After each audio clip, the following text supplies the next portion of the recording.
Hello, YouTube viewer. Unfortunately, due to some technical issues this week, we're unable to actually post a video.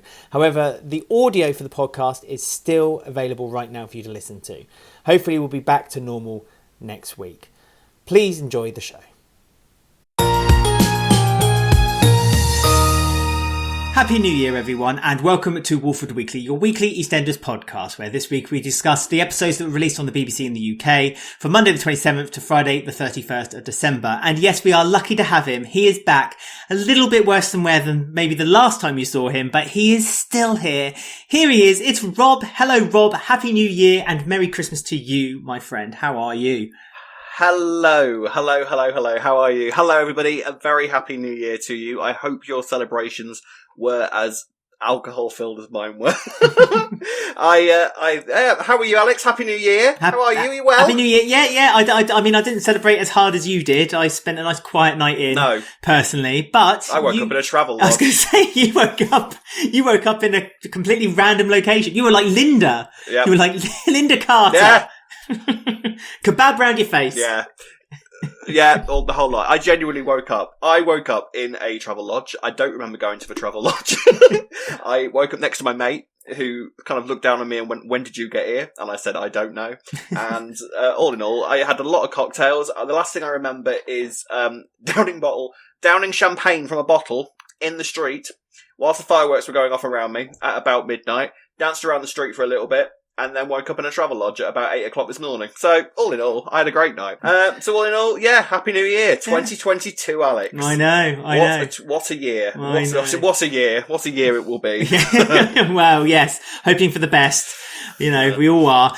This podcast can go off into some wonderful and weird directions over the next hour, so strap in. Right, here we go then. So we're going to start straight away then with the Gray and Chelsea storyline. Obviously it started at Christmas time, so I'll be interested to know what you felt or how it was handled over Christmas. And it's carried over now to the premature birth of baby Jordan, tiny little baby Jordan, yes. Who is he's very unwell in hospital, and yes. Chelsea seems to have kind of let on to Whitney that she's got a plan ahead for what she's going to do with Gray once she's knows that Jordan's feeling better. So so how did you feel about the story then? Because obviously you have started over Christmas. What were the highs, or probably more importantly the absolute lows of this story to you? Well, see, now, the Christmas Day episode, okay, I did enjoy I'm going to say straight off the bat, alright, the Christmas Day episode was a lot better than last year's, I thought. I thought it was more exciting than last year's, and we didn't have any poison carbonara or any poison Christmas pudding on the menu, so I felt that was a shame, that was going on. Quite honestly, but, you know. Oh wait, did you feel it was missed? It was. I did notice that there wasn't any thrown turkeys. No thrown turkeys whatsoever. And there were so many opportunities. I genuinely thought Sonia was going to throw the turkey at Tom at one point. I could see it. It was in shot. It was within reach. I was like, oh my God, they're going to do it for me. It's going to happen, but it didn't happen. So I was very disappointed by that. The Gray and Chelsea stuff. Now, the wedding for a start. I mean, I won't go on forever because obviously you've heard the Christmas episodes expertly covered by my colleagues on the Christmas Day podcast. But it was very good. And but yeah, the wedding. I don't understand why there was two weddings. There was absolutely 0 point in the double wedding. I don't know why they bothered forking out money for an extra location because they didn't do anything with it. They just sort of stood outside. I don't really understand the point of what Jack and Denise's getting married as well was. That didn't really add anything in the end. Kim's story, maybe? The Kim and Phil story, maybe? Yeah, see, the thing I thought about the Christmas Day episode was, ironically, seeing as though we've kind of been like, oh, I miss the longer episodes, like 20 minutes, it feels everything's so rushed in the 20-minute episodes, and yet we got a big old episode on Christmas Day, and it felt like they were stretching stuff out to fill the time. I thought that was certainly the case on Christmas Day. I agree with you there.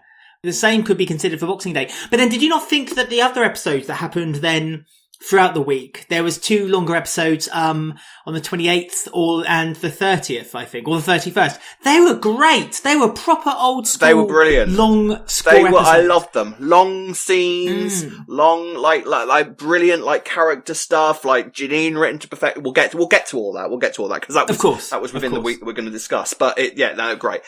So the Grey and Chantel stuff. Yes, I mean, you say that Chantel has sort of got a plan. And that Chantel has sort of implied to Whitney. Chelsea has got the plan. I've got this. Don't worry. Chelsea has got. Unless Chantel returned from the dead, like haunted him. My plan is to be a poltergeist in number 1 Albert Square. Oh, that last Bellini was a bad idea, wasn't it? Yes. So we say that Chelsea is implying to Whitney that she's got this plan. I wonder whether she has, though. I wonder if we're going, like, she's almost got some form of Stockholm syndrome with Grey now, because he was there for her when she was going through a really traumatic childbirth. At one point she was ready to run away from him and, falling asleep at the back of a taxi because apparently she was that relieved that she just fell asleep in a blissful dream in the back of Mitch's taxi. But I wonder if she is sort of going to be kind of sticking with Grey now. Like, maybe she's thought, well, I can change him.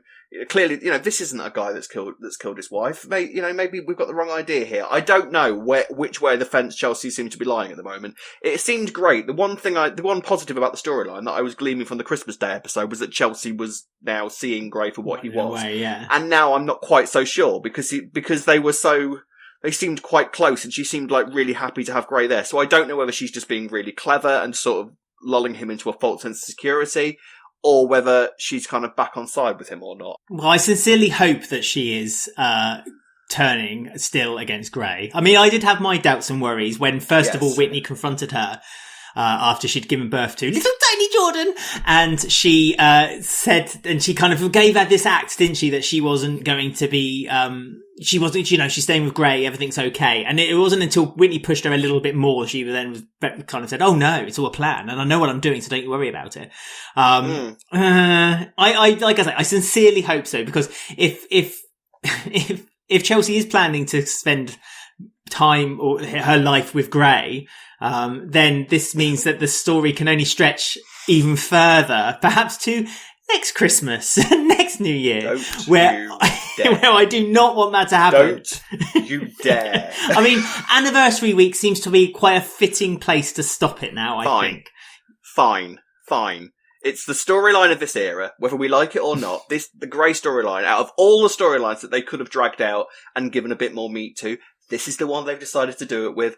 We're there to the bitter end of the storyline, whether we like it or not. February, fine. Make it your big old anniversary, big old boom, people, being exploded, dying, murderers exposed, fine. Do it on your thing. If you do it for a second over that week, I am not going to be amused. So please.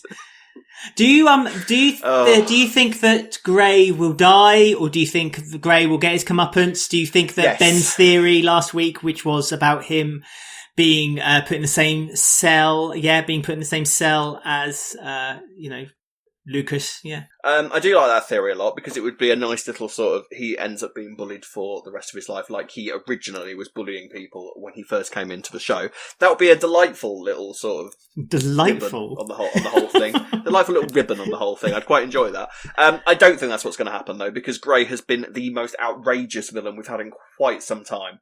I have to say, I've sort of worked out that Grey might be one of my least favourite EastEnders characters of all time at this stage. Fair point. Because I'm just so dumb. I'm just done with the story. I really am. It started, I know, right? And that's not a thing I enjoy saying about a modern day, about it at all. But just the way that the storyline's gone, like, it's some villains you enjoy watching. Someone like Janine, someone like, maybe even Lucas when he first... Aaron, I see, that's mad, isn't it? I love watching a right-wing extremist racist over somebody like, or over such a pantomime kind of serial killer as Grey. But he's not homophobic, and that's the important thing. But he's not homophobic, yes. No. What do you think I am? Some sort of homophobe? You leave those gays alone, says Aaron. But yeah, Grey, fine. Just get it done in February. I don't think he's going to survive. I do think he's going to die, because you can't... He's killed 3 people. Lucas is the only serial killer, as far as I'm aware, that's ever just gone to prison and not been killed off in the same way. So, and look where we got with him. I don't want Grey to have the opportunity to come back, if I'm perfectly honest. I know that's what you and Ben were saying. Well, he might come back. No. No, I don't want that. Never, ever again. Pat Phelan I can't go through all this again. No, I cannot. I do think that will happen. There will be some massive conclusion with Grey, and then he will run away for a little bit, and then he'll come back for one final epic showdown with whoever. Because to be fair, we've got quite a few people that could be that potential last sort of final girl almost thing, haven't we? Presumably it'd be Whitney, I would assume, because Whitney is just like the anti-hero at the moment, isn't she? like Whitney is just the one that everything happens to, so why wouldn't Whitney be the last one, like, struggling through the flames to bring Grey down to the final kind of climax? But yeah, it is what it is. Fine. End it in February. Fine. No, fair enough. I mean, there you are. There's a few potential other bits and pieces, I suppose, which is obviously Jordan, whether he survives or not. Do you think that could be an important part to play in the story as well? Perhaps it might twist Grey even further if Jordan would die? I mean, I don't know. I feel like it's unlikely that he'd die. I feel like they'd probably have just gone with a miscarriage. Do you know what I mean? I feel like that would have been a slightly easier way to do it. If that's what they were going to do. I feel obviously the kid will survive because who doesn't love a miracle baby? You know, so I'm sure little baby Jordan will eventually survive this. Do you know what? I think this is a good time then to move on and talk about Mick and Janine, because obviously they had that little kiss under the mistletoe. Yes. And Janine's now feeling a little bit diswanted, a bit disowned, a bit rejected, and has this week found Linda at Elaine, her mum's pub. Which I think, poor show, Elaine, for not looking after her own daughter, which is a bit... Couldn't have cared less. I Could not have cared less. I just leave my alcoholic daughter in charge of my pub on New Year's Eve and I'll go around my mates. Janine had a bit of a get out this week because obviously we saw the scenes where she kind of persuaded Linda to have a drink. But then later on in the week, we found out that it wasn't a secret. Linda had been drinking prior to that.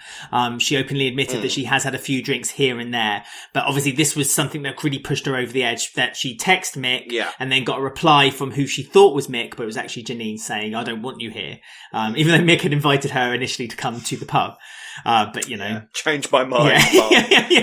See ya. And there was that scene with Nancy when she went to visit her mum, before karaoke kicked in with ABBA karaoke at the pub. It was nice to see the OG Johnny as well, which means that they hopefully will, if they were to bring him back. Can we talk about that briefly? This is the second time something like this has happened, isn't it? In fairly recent months. Well, Michelle as well. New Michelle was written sacked out of history on screen as well, weren't they? You've written out just like that. So, and that's now happened to New Johnny as well. So can't say I'm that upset. Merry Christmas, Ted Riley. Do you imagine he wasn't told about this and like he was just settled in to watch an episode of EastEnders? That's not me. Probably wasn't.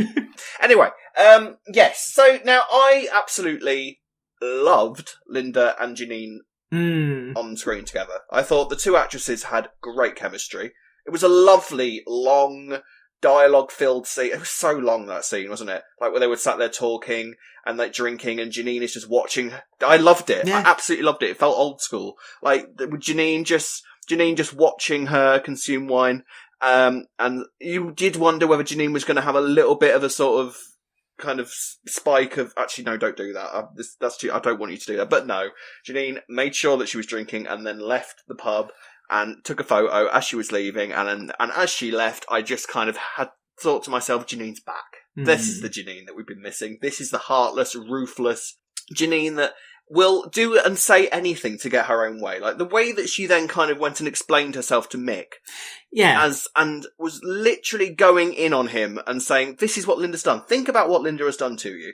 Okay, after everything that you were going through, she then went and slept with Max and was lying about it. And turned to drink over her match. Like, that's how much she cares about you. And it was just so Janine-like, the way she was doing it. Because I believe, there is a stage with Janine sometimes where you kind of think, I don't think she's even making it up at this point. She genuinely believes purely that is the way it is. I think it's an absolute mystery to her why Mick hasn't slept with her yet.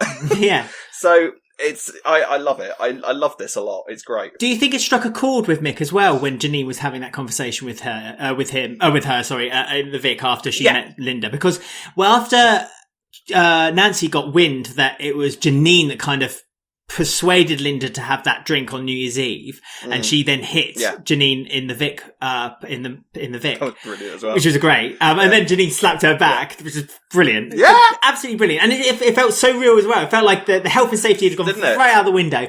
But Nancy was really confused and baffled by the fact that Mick didn't seem to kind of defend Linda or defend his family, and that he was almost taking Janine's side. And it was Janine that decided that she was going to leave the Vic and not Mick throwing her out, confusing Nancy further.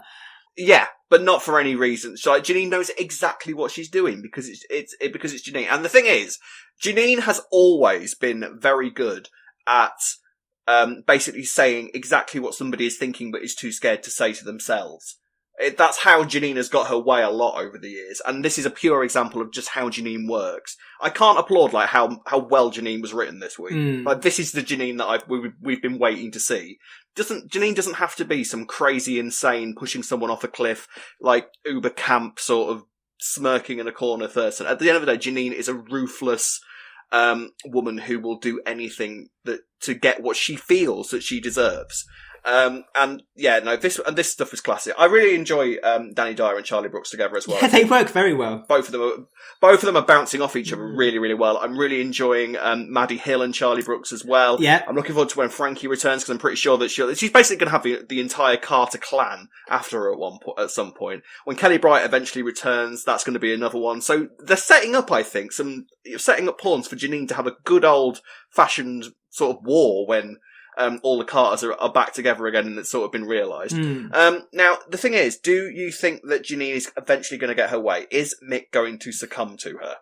Or do you think that he's going to hold out until Linda returns? I mean, it's interesting because it's again, one of those kind of situations where there was a time when we thought that something like this it was unimaginable for the Carters, for Mick and Linda. And now it's happened with Linda and Max. It's not out the possibility that it could also happen with Mick and Janine. I mean, it was nice that they referred to Whitney. Nancy said, Whitney tried to get a clause into him and didn't work, so I'm not going to let Janine have a go either. And I just want to echo about you saying about, this is the first time in a long time where I've actually really enjoyed seeing Mick Carter on screen. I've actually, there was a time I was getting real fatigue. And I think a lot of people say on Twitter a bit of Carter fatigue where, everything. If there's ever going to be a story that Carters are going to be in it, and probably centre too. And so I really was getting a fatigue with them a little bit. It's a nice breath of fresh air to have Nancy back. I like Zack is intertwined with it too. And I love the relationship between Nancy and Zack. And my goodness, please put them together because they just work so naturally together. I hope so. And so I feel like that Janine's also kind of given the Carters a kick up the bum that they sorely needed. And it's a shame it took a bit longer than I hoped that it would take for Janine to finally get herself out, but at least she's out there now, and enjoyable to watch. Whether she's going to get to your original question, whether she's going to get together with Janine, Mick and Janine, I hope not. I hope not, to be honest. I hope not. Because I prefer that Janine's always at an arm's length. Yeah. I understand what you mean. But if it happened, would you be disappointed in terms of, they couldn't resist ruining doing this to the cut? Like, in terms from a writing perspective, would you be disappointed? Or would you understand it from Mick's perspective? And it would make kind of sense to you and you'd be sort of frustrated as Mick as a person as opposed to as a character. Do you know what I mean by that? Yeah, I mean, I could understand that Mick almost doesn't have anyone he can rely on at the moment, and Janine was very reliable to him. But I don't think, I'm just thinking about when he kissed Janine under the mistletoe. It wasn't like he resisted it, was it really? Let's be honest. So whether he'd get together, See, the one thing I thought about the kiss, I agree with you what it looked like, but then I also thought, because that was the same episode, that was the Christmas Day episode, and that was the same episode where Whitney and Gray had that kiss as well, and I thought the Whitney and Gray kiss sort of lingered a bit as well. So I don't know whether they were just both kind of almost filmed in a similar way in terms of that was just the way that the kiss was filmed as opposed to us thinking, did that linger? Did Mick enjoy that? Did Gray enjoy that? Do you know what I mean? I don't know, because they both seem the same, and I can't imagine that they were both on the same sort of category in terms of I'm actually tempted to go here, you know? I don't know. I do think that Mick is tempted, I'll be honest. I do think that Mick is, I wouldn't be surprised if Mick does it. I think it would be a great shame in terms of what we've had from Mick up to now. But then at the same time, he's done, yes, he kissed Whitney. So it doesn't feel like Janine is kind of running along on completely untarnished snow. You know what I mean? Yes. Like, it's not like Mick hasn't sort of done it before. So I don't know. I'm interested to see where it goes. I feel that Linda and Mick have gone beyond repair, though. I really do. I don't think there's any chance of that. I just can't see that. And if they were to put Janine and Mick together, I would be happier if they did it as a long-term thing. So they were together for 2-3 years, because then it kind of puts Janine then in the center of the square, doesn't it? Back in, because I think I said this last week. Let's be honest. I think the only reason she's doing any of this isn't because she necessarily fancies Mick. I think she's just trying to get the Vic back. Personally, I think she likes the fatherly figure she's getting from Mick, but I think it's ultimately to get the Vic. Yeah, I mean, is it simple as the fact that she sees a lot of Frank in Mick? So in her mind, to be with Mick would almost be like being with Frank again, especially when it's in the location of the Vic. So she'd almost sort of be regressing back to childhood days where this is where I belong. This is how it should be, and you're almost Frank. So that's basically good enough. But the thing is, I don't know whether Janine and Mick as a couple themselves have got that much longevity, because I feel like there isn't. Once Janine has got what she wants, I think she'd get bored with Mick very quickly. I think she'd, as soon as she's got her feet under the table of the Vic, I think she'd be very quickly trying to get rid of all of them and get them all kicked out of the Vic in whatever way she can. That's it. So she then keeps the Vic. I don't believe she wants Mick. Yeah, I don't believe that she wants Mick for the future. So no. I don't know where. I don't know if Mick would be around much for the. I don't know. I mean, that could be interesting. We'll see. If Mick gets rejected from Janine, say their relationship is 6 months old, a bit like what Archie did to Janine. The opposite way around. Be interesting. So Janine chucks Mick out the Vic, and then who killed Janine storyline with a big snow globe. Don't you dare! Don't you dare! Or a turkey on the head. No, boom, boom. That's better. Right, that's forgivable. I'll take that. Lovely. Move on then to Stacey, Eve and Martin. Eve has been encouraging Stacey to get a new job, the market inspector job. We saw Mr. Lister, the voice of Double Dare in the UK. Anyone who's old enough to reference, get that do you get that reference? Do you get that reference, Rob? He said some excitement in his voice. No, was that? No. Oh. Double Dare. It rings a bell. It does ring a bell. It was hosted by Peter Simon. And then when they used to say what prizes you could win, the voice of Mr. Lister was the guy who used to do the voice for that. Anyway. I'll have a look on YouTube. It might ring a bell. 1960 what? What was the year that aired? 1980 something. But not just that, there's the relationship kind of blossoming between Eve and Ash this week, which we saw. And also Suki and Ash seem to be getting closer until she saw the relationship between Eve and Ash, which is kind of also then maybe a throwback to Honey and Suki storyline, which I thought had gone a bit quiet. So I'm kind of see that it coming back again. First of all then, how did you think? I think Martin did the honourable thing by kind of stepping down and giving Stacey the job as the market inspector? Will he always be a fruit and veg seller? I mean, I don't know how I'd feel about Martin being in charge of the market. It does feel like Martin's place is on that fruit and veg stall, really. Yeah. It feels like Martin shouldn't really go any further in life, until the character actually decides to leave and then he can have a career. Until then, stay on that market. But it was nice. I did like Stacey's interview. I don't care that I... Yes, no. I thought it was hilarious. Government stuff. I liked all of that. It was nice to have the original Mr. Lister back as well. It was. Notice? He kind of comes in and out. It's so mad that we'll get a regular character that's been gone a year, recast, and then they'll go through the archives and find an actor that was there. Like, when was the last time we saw Mr. Lister? Like, years back or something, wasn't it? But they found the original actor to play him. I don't understand the logic about what goes on in the EastEnders casting department. I don't understand it at all. But it was nice to see it. But it was nice to see him back, despite the fact that he has had many run-ins with Stacey over the years. So I don't know whether he'd quite forget who she was. Especially when Stacey first arrived, I think they had quite a lot of run-ins because Stacey was. I'm pretty sure didn't Stacey throw him in a bin at some point or something? No, that was Robbie, wasn't it? Wasn't Robbie thrown in the bin by Cush and Martin, or did it happen I'm pretty twice? Sure something similar. I'm pretty sure something happened to this. Robbie's probably thrown in a bin about once a week, wasn't he? But I'm pretty sure that Stacey had something to do with like him losing his trousers or going in. I'm sure something like that happened. I'm not sure. But anyway, I did enjoy that. I like that. Let us know. You lot know everything. We are indebted to your knowledge. We're always told. I liked the whole interview thing. I liked Eve sort of changing Stacey's CV without telling her, so that Stacey had to completely and utterly make stuff up as she went along during the interview. That was fun.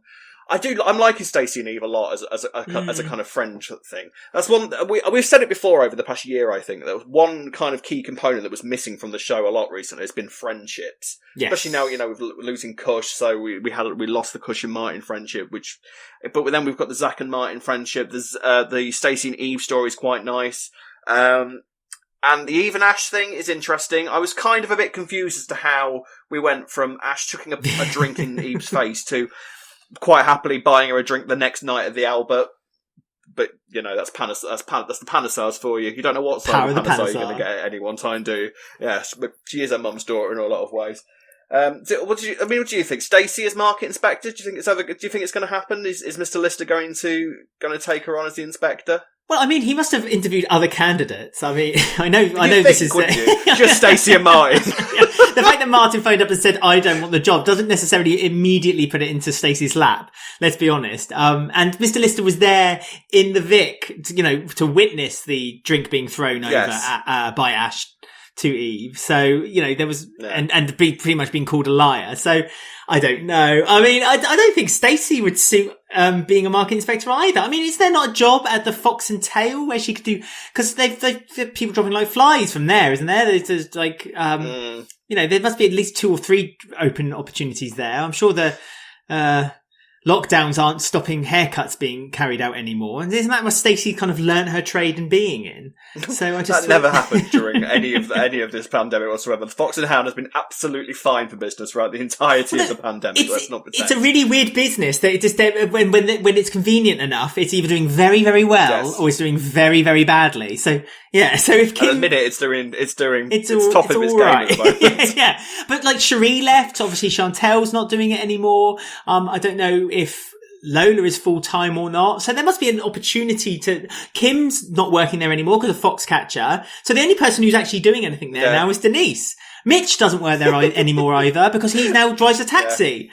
I don't know. I don't know. But I can't see her being a market inspector, but I'm presuming that's the way it's going to go. I quite like the idea of Stacey kind of just like storming around the market in heels with a clipboard and just sort of handing out like scathing comments to anyone that she passes. But I do so. It's not exactly the most obvious career move for her, is it? I do wonder kind of what Stacey's next career move will be because I miss Stacey on the market. I quite liked her little clothes stall, the one that she used to run with Danielle when she was around, and Mo.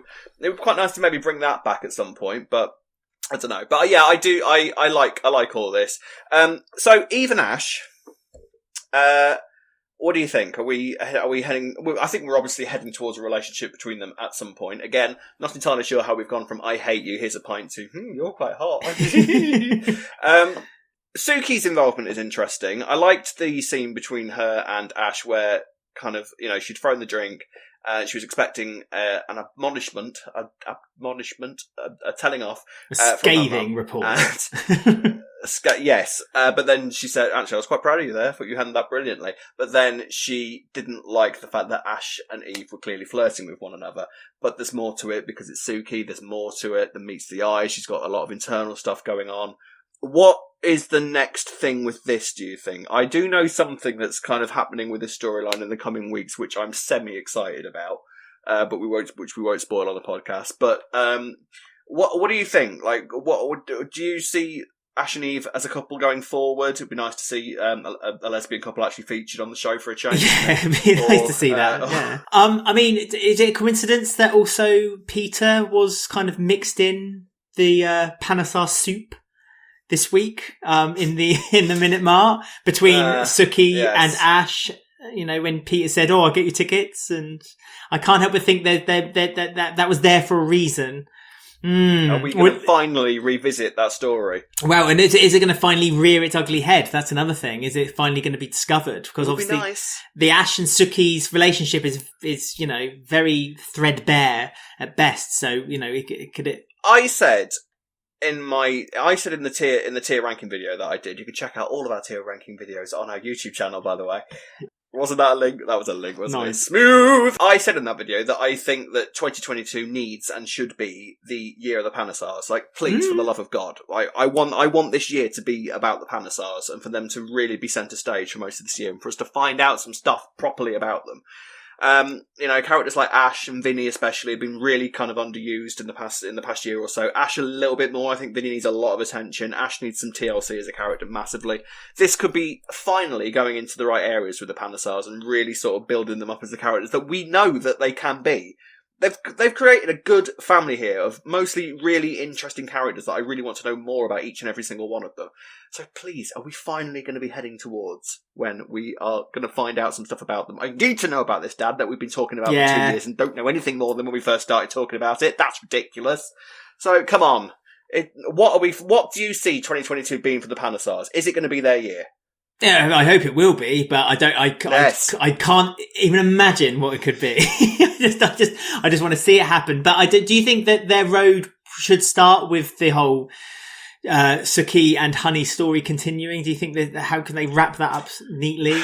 I mean, the only way I can think that is with the dad, with Suki's husband. I think this is the thing with Suki, isn't it? Because there's questions still about her.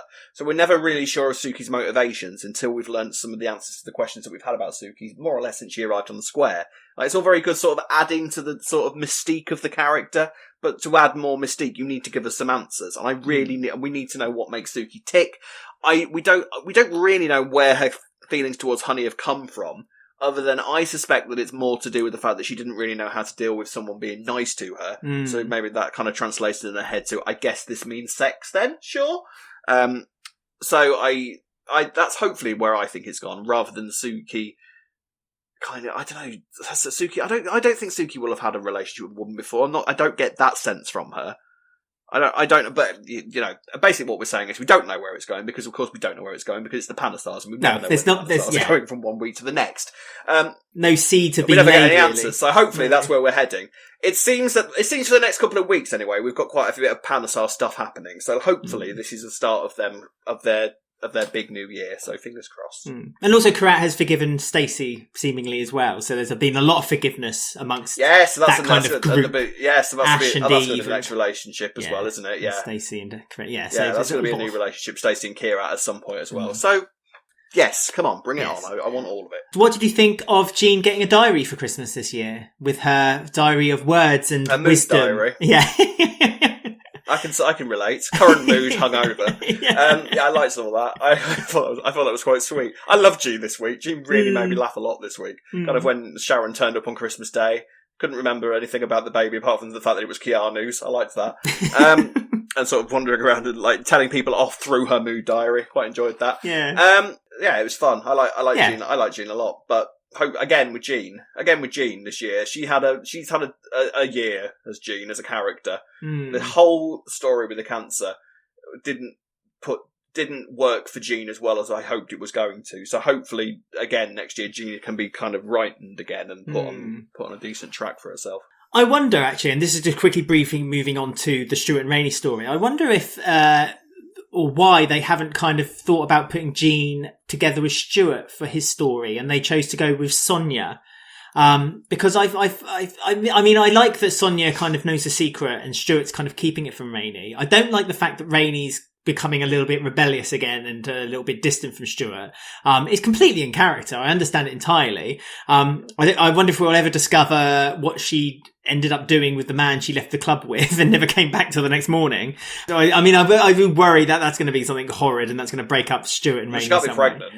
Well, no, of course she can't. Well, she can't she? She can't. She cannot. Remember, she can't be pregnant, alright? She can't. Well, I mean, we're slowly. You dare. Facing. You dare. Do you feel like Stuart's kind of like really kind of missing any kind of opportunity then to speak with Rainie about, his breast cancer? Do you feel sorry for him that he's been put into this situation? He feels like he's under pressure all the time and he can't feel to open up? Yeah, this is the thing. I really like this story for Stuart. I think it was a really good character to kind of give this story to. Because like we said before, he's going to react to it in a completely different way to the way most characters would. because I don't think he knows how to. He hasn't comprehended it yet. He's still not entirely sure how it's happened. He's not entirely sure why it's happening, and he doesn't have a clue how to deal with it. So I think the fact that he's told Sonia, I think, is enough for him at this point. It's like, well, no, somebody knows. It doesn't need to be anybody. I've told somebody. That's good enough for my own personal journey with this. Thanks. And then, of course, he's got Sonia being a little bit catty in some respects, like throwing, "Oh, you're such a coward. You're such a coward." It's like, can right, you Sonia, blame chill Sonia out, though? To be fair, I feel a bit sorry for Sonia this week, especially when she saw Tom in hospital and this week and all that. It's like she's very conflicted at the moment, bless her. So I get what you're saying. She's got enough. She's got enough on her plate. She's being a bit mean to Stuart. I get it, but at the same time, I kind of see it from her point of view. She's been lied to, and so she's now watching him lying to Rainie and lied about. Yeah, exactly. So. But I know what you're saying. She's been a bit of a bitch, but still, I get it. I kind of get it. I understand it. I understand it. But what I'm saying is, I don't think that's really helpful from Stuart's perspective. You know, I don't think like he's considering that he's basically using Sonia as a confidence at the moment. He doesn't really need the one person that he's tried to put the one person he's trusted with this information to be like, "You're a coward." Why don't you tell her? You know, it would be nice. It'd be nice if she could be a little bit more friendly towards him. The thing with Rainie at the minute, can I just ask about Rainie? And this is probably showing a complete ignorance of the character and her history. Rainie's an addict, isn't she?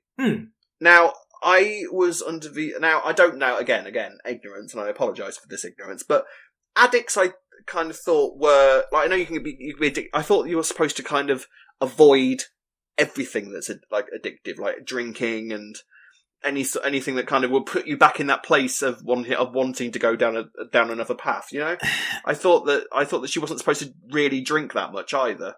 I mean, I'm not an expert in addiction. I'm not going to profess to be, but at the same time, wasn't her addiction drugs, not alcohol? So, no, it is. But what I mean is, like, it's like one could lead to the other. That exactly. So I thought that I wondered whether in an ideal world, Rainie really probably shouldn't go out binge drinking. No.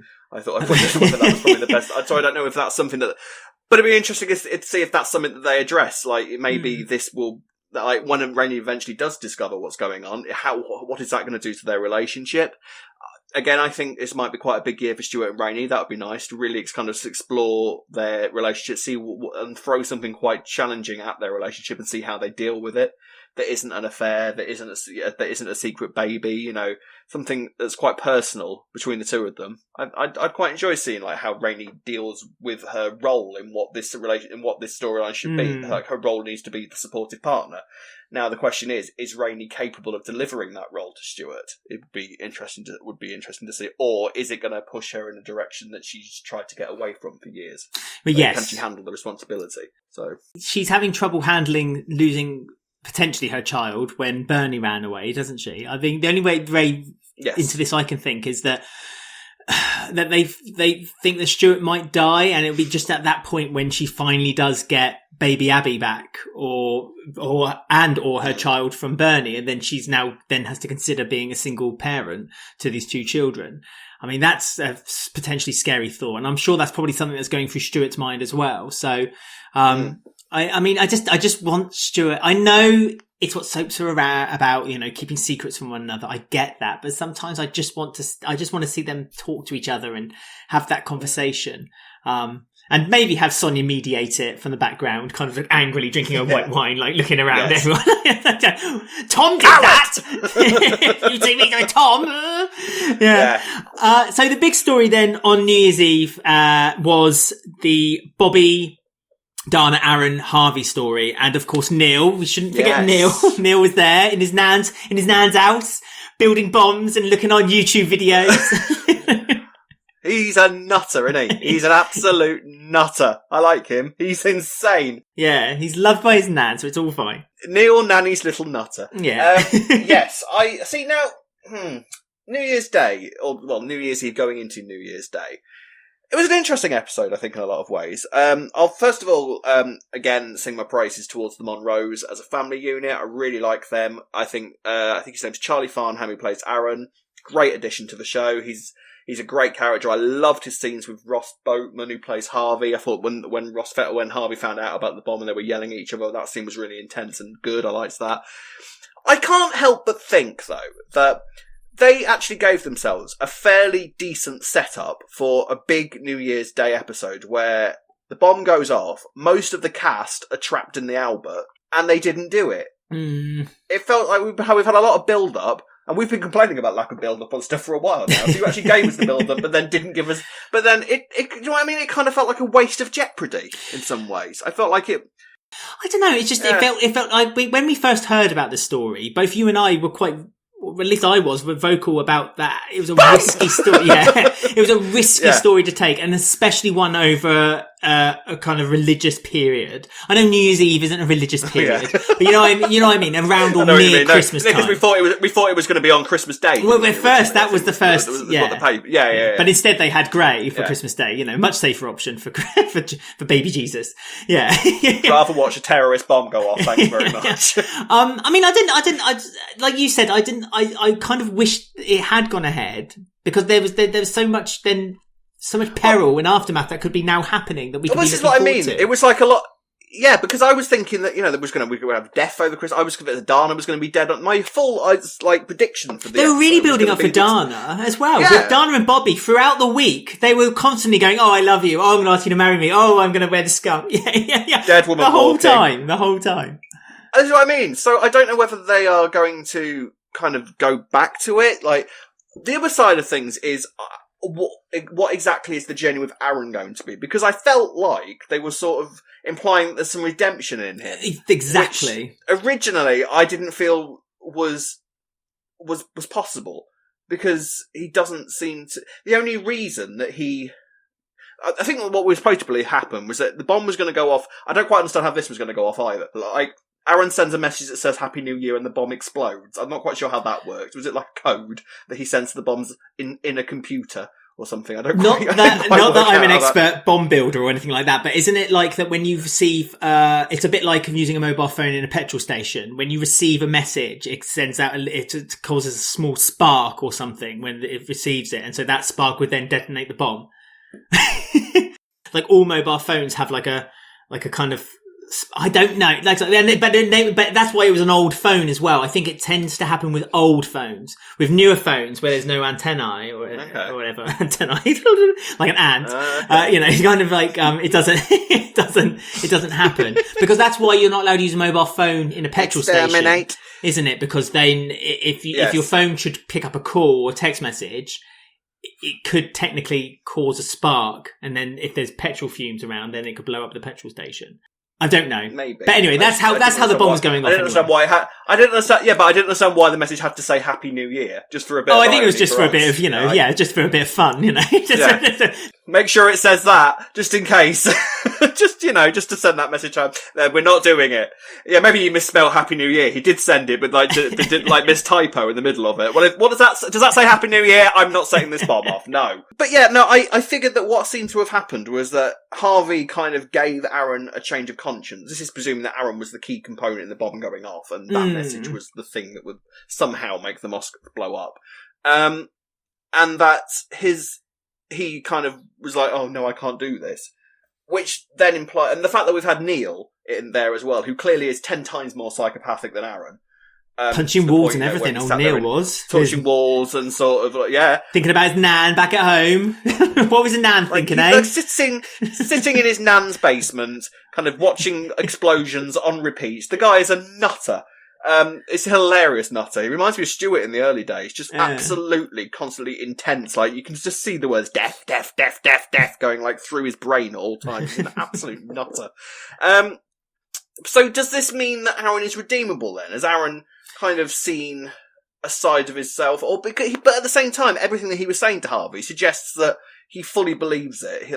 This is all his own opinion. He doesn't necessarily seem that brainwashed even. But the thing is though that he was blaming his dad for his initial conception of the way he's become, or that was interesting. Because he's basically kind of painting Harvey as being this very misinformed, xenophobic guy. Like he kind of kept saying like, "Oh, you were blaming them for why you can't for why you can't get jobs, and you stand up for when the Queen's on television, and you salute the Union Jack," and that kind of these very kind of like patriotic, if you want things to do.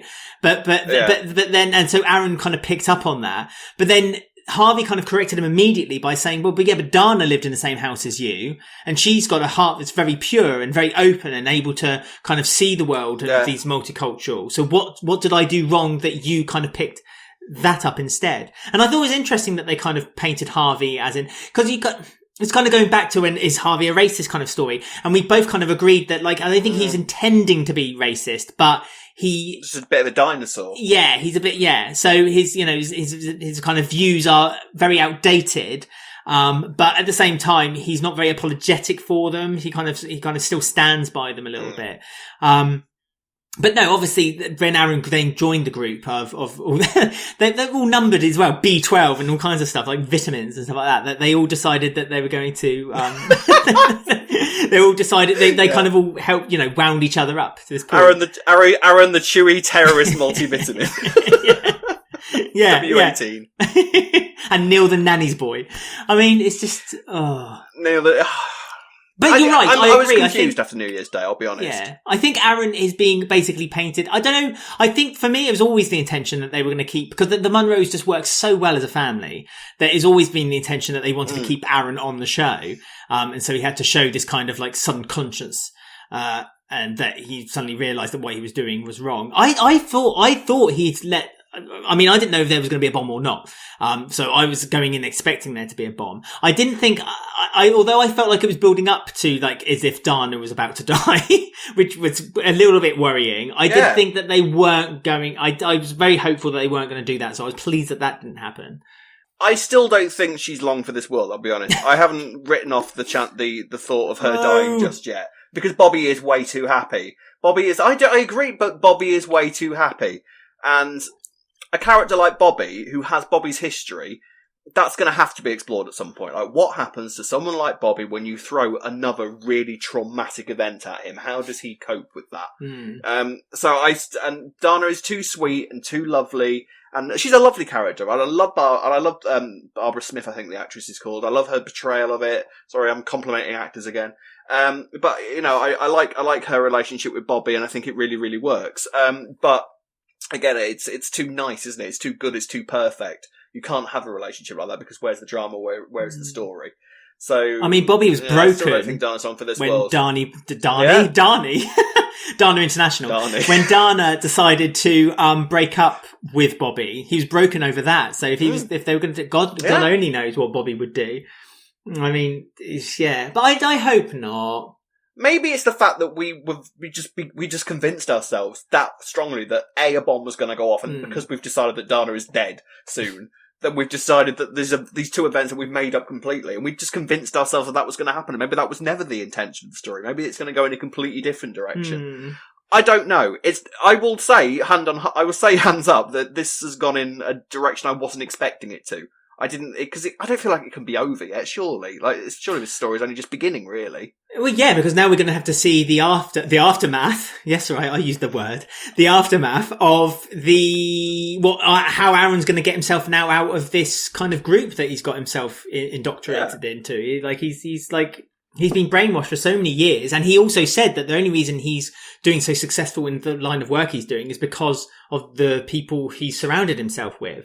So that's another thing, actually, another story that I'm really interested in seeing. How does this person who's been so ingrained into this far right group now get himself out of it? It reminds me of a film. I don't know if you've ever seen it, American History X is it Edward Norton? I've heard of it. It's a fantastic film. Highly recommend actually people to watch that. And it's about his character. He's part of a neo-Nazi group. He's completely and he ends up going to prison, and with, black inmates, and he realizes, and then I won't ruin the ending, but it's him trying to get out of the neo-Nazi group he was initially in. His brother has now got himself into, and him trying to convince his brother to get himself out of it too. It's a brilliant film. Nothing to do with EastEnders, but that's a story that I would be on board to watching. This is what I mean, and this is actually what I'm wondering is, because we've got ourselves basically we'd got ourselves to convince, ooh, explosion, yay, stunts, yay, pretty lights. Someone dies and that's so exciting. However, fireworks, boom, on New Year's Day, baby, you're a firework. Just see Aaron on the floor going, no. That's imagery, isn't it, for New Year's Day? There you go.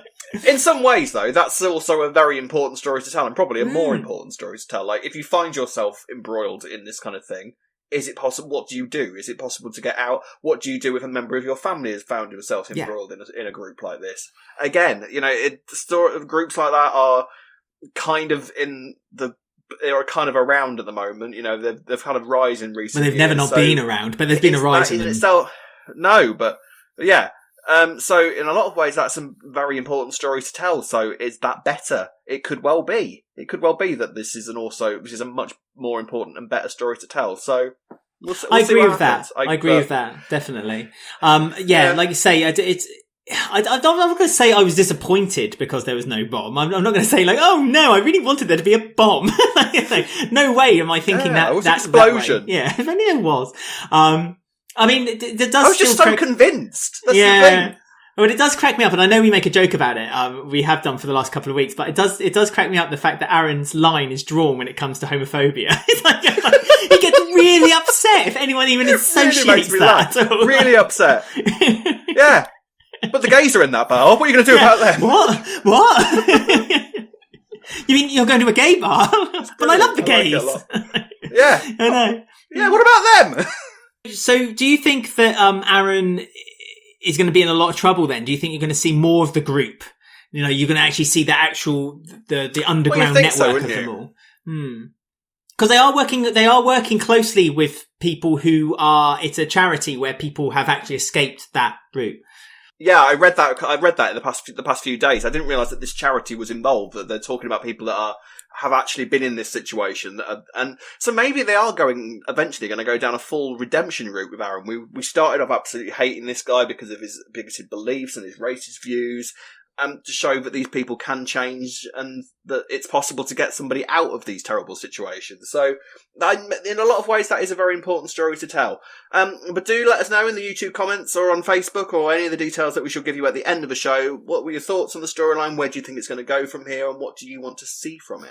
That was basically the end of the year, the end of 2021 in Walford. 2022 is on the way. Happy Hogmanay. So... I mean, we got the new EP coming this year then. But I'd be interested to know what's going to happen behind the scenes with him. It's a big year for the show. I don't want to push on it too heavily. I think this might be quite an important year for the show. So, we'll see where we are in a few months' time. It's exciting at the moment. It's not in, there's no point in denying it. I don't think anyone could deny the show is not in its brightest light at the moment, but I think this is quite an important year for the show. We're moving on to the new set in the coming months, so in some ways, arguably, this is the start of a brand new era for EastEnders. So I hope by the end of 2022, we're talking with great excitement and great love and joy, and that the comments that we'll be reading from you will be ever so exciting. We've talked off air, so I just briefly want you to kind of summarise how you feel, because we both kind of agreed that this could potentially, you've said 2022 is going to be a big, very watched, as in from the outside, people watching in to see how it's going for EastEnders. Would you say this is a make and break era?